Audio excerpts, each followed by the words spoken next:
StormWatch number 6, written by Paul Cornell, art by Miguel Sepulveda. We left off last issue with Harry Tanner taking projectionists hostage, going out into hyperspace, blowing the big alien horn, and seemingly blowing up the entirety of StormWatch HQ in hyperspace. So bad thing happening. This issue picks up pretty much right there.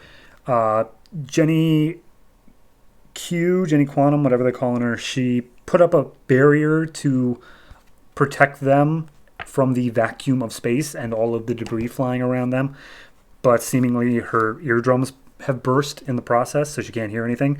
Martian Manhunter links everybody telepathically.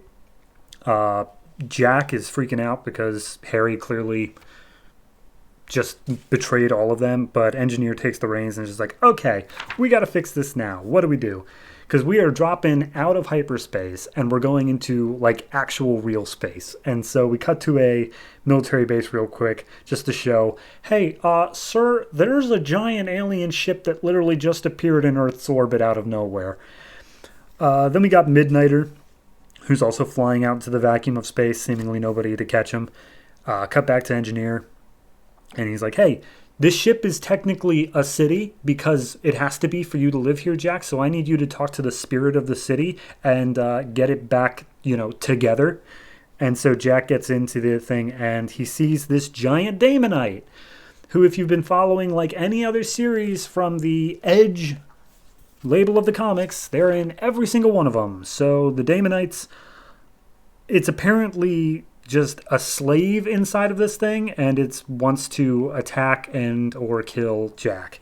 And as it awakens, Martian Manhunter freaks out because of its sheer power. Cut back to Midnighter. He's about to die out in the vacuum of space, but he's like, oh, I'm not going to die struggling because that's just what my enemies want. But then Apollo just grabs him and he's like, hold on, I'm saving you. Then we go back to Jack. He's talking to the ship, the Daemonite inside the ship, and he's like, hey, so here's the thing. You are the AI consciousness that is of this space station, right? And he's like, yeah, because you guys stole it. This was a Daemonite ship, and I was the Daemonite AI, and I was sent here to kill all of you, but you hijacked it and, turned me off. He's like, yeah, no, totally, I get that. We were kind of dicks. But you're literally falling apart and will die, and I guarantee you it is not the Daemonite way to just go out for no reason. We see Midnighter and Apollo real quick. Midnighter's just looking up at Apollo. He's like, God, you're so hot. And he's like, I think we're linked telepathically to everyone else. And he's like, let him hear. And as they burst into Jenny Q's quantum force field or whatever, just so they can save Midnighter, it causes Jenny a lot of pain, but they get it. They're all together. So Engineer fires some electricity into Jack's brain to power up his synapses, which allows him to fight the AI, or at least stand on equal footing. And he's like, okay, here's the deal.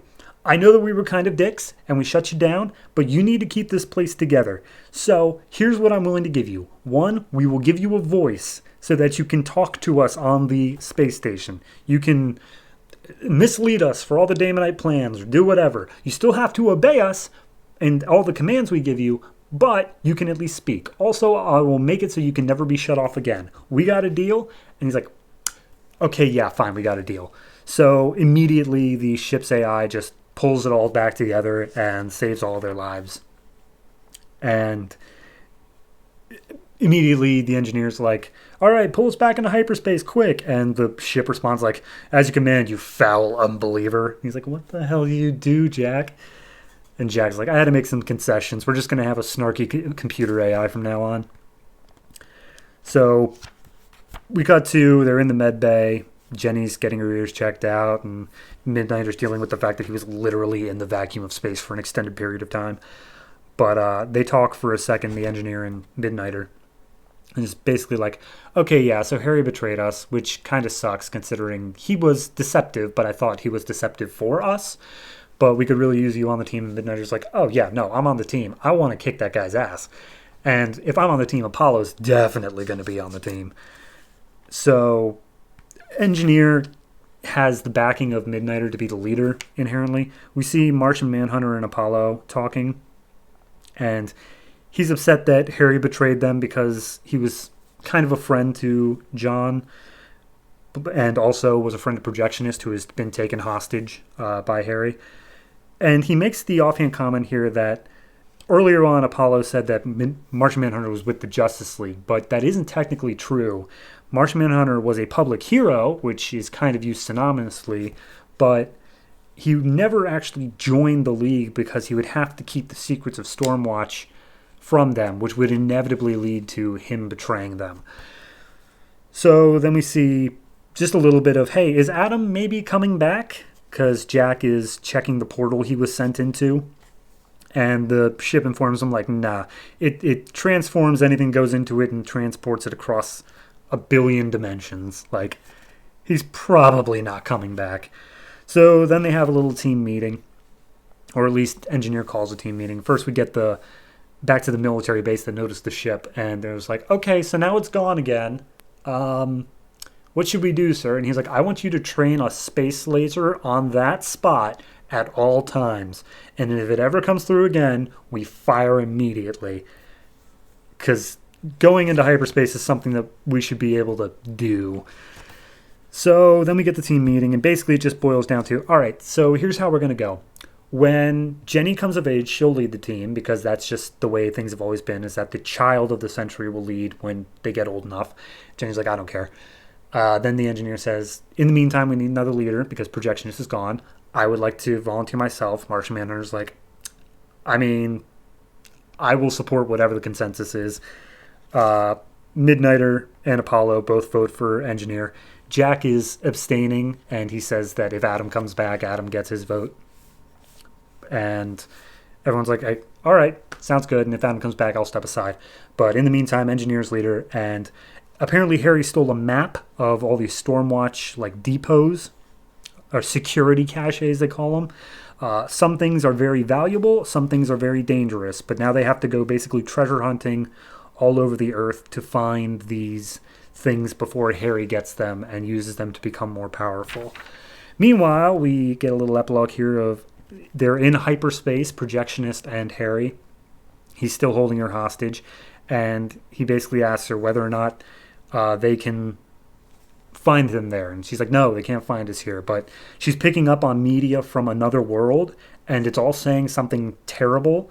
So before Stormwatch can go after Harry and Projectionist, they're going to have to save the universe first.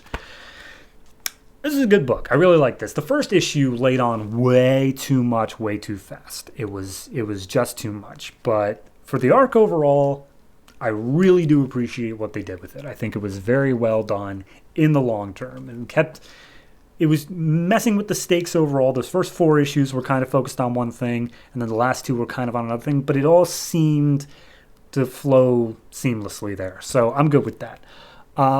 This particular issue, I like what they did with it. This is the first time I've actually given a crap about a Daemonite being somewhere across any of DC's books, which says something, because this is also the last book in like any of these Edge titles that I think doesn't have a Daemonite in it. So yeah, no, I'm going to give this one a 7.5. And I really just do want to commend this entire book. Miguel Sepulveda has done a great job of blending the digital art and just normal drawings and ink and stuff like that. It's very well done. So art-wise, fantastic. I would like to point out in the back matter for the trade, at least, they show different character, like, concept arts. And apparently there was supposed to be a character named Crazy Jane, and she just wasn't in the book. They had to cut it for space. But it's interesting to see the things that could have been. So yeah, no, I'm looking forward to seeing where Stormwatch goes from here, because it seems like now that we've got the team established, now that we know all their powers and the way they work together, and we have a clear enemy as well, I feel like it's going to be a lot better in terms of what we're going to get. It's still unpredictable because they're crazy, but predictable more so than that first issue, which just threw me for a loop. So yeah, I like it, long story short.